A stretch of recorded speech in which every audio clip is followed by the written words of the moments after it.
There's a new shop on Gillingham High Street, except it's not a shop. In fact, it's quite hard to define it at all.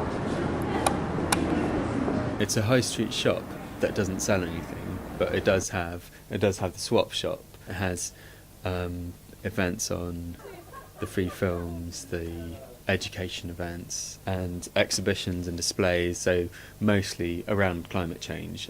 Tipping Point was set up to challenge the building of a new coal-fired power station at Kingsnorth, just a few miles from Medway. But without the traditional source of revenue for shops, namely selling things, Tipping Point has to sustain itself differently. What goes into that? Well, what we did was we sought private funding, and it's Lush who funded the rent here for 6 months, and we're hoping to get more funding to extend that. Of all the things Tipping Point does, from bike repair, cooking and crafts, to direct action training, a perhaps unexpected one is its social role.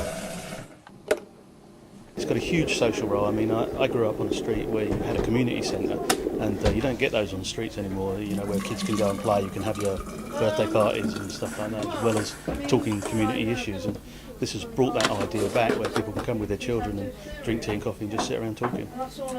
Tipping Point is unique in the UK in being an Infoshop focused solely on climate change. But despite this, a local councillor tells me, the council ignores it. Some councils actually have a dedicated officer who works with schools on environmental issues. Now, if such an officer in another council had a resource like Tipping Point, they would be over the moon. The council is not doing enough. They're just paying lip service. Their attitude to Tipping Point rules the council out as a potential lifeline.